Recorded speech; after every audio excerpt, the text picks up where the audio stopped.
Monday morning முந்தின நாள் night மித்ரனுக்கு பயங்கர இருமல். அவன் தூங்குறதுக்கு கொஞ்சம் லேட் ஆச்சு. அதுக்கப்புறம் ஒரு டிஸ்டர்ப்டான ஸ்லீப்பாக தான் அவனுக்கு இருந்தது. சரி, ஓகே, இன்னைக்கு ஒரு நாள் போகாட்டி ஒன்றும் பிரச்சனை இல்லை அப்படின்ட்டு லீவும் போட வச்சாச்சு. அப்பவும் அவங்க அப்பா ஸ்கூலுக்கு போட்டோம் அப்படின்னு தான் சொன்னார். பரவாயில்ல, ஒரு நாள் தானே புள்ள வீட்டில் இருந்துட்டு போட்டோம் அப்படின்ட்டு நான் அவனை இருக்கவும் வச்சுட்டேன். கார் அந்த பக்கம் போச்சோ இல்லையோ, அதுக்கப்புறம் இவனுக்கா உடம்புக்கு சரியில்லை அப்படிங்கிற அளவுக்கு ஒரே ஆட்டம்தான். நான் வந்து பெரிய காஃபி லவர் எல்லாம் இல்லை. எப்பா தோணுச்சு அப்படின்னா லைட்டாக ஒரு பிளாக் காஃபி போட்டு குடிப்பேன், அவ்வளோதான்.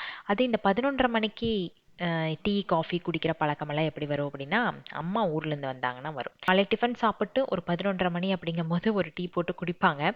நான் வேண்டான்னு சொன்னாலும் இல்லை கொஞ்சம் குடி, இல்லை கொஞ்சம் குடி, நல்லா இருக்கும் நல்லா இருக்கும்னு போட்டு கொடுத்துருவாங்க. டீ வந்து குடிக்கிறது ரொம்ப தப்பு அப்படின்ட்டு நிறைய பேர் சொல்லி கேள்விப்பட்டிருக்கேன். நான் மேக்ஸிமம் 2 டீ எடுத்துக்கிறதுக்கு பார்ப்பேன், அவ்வளோதான். அதுக்கு மேலே இருக்காது. இது எதனால சுத்தமாக அவாய்ட் பண்ணும் அப்படின்னு உங்களை யாராச்சும் தெரிஞ்சிருந்துச்சுன்னா கமெண்ட்ஸில் ஷேர் பண்ணுங்கள்.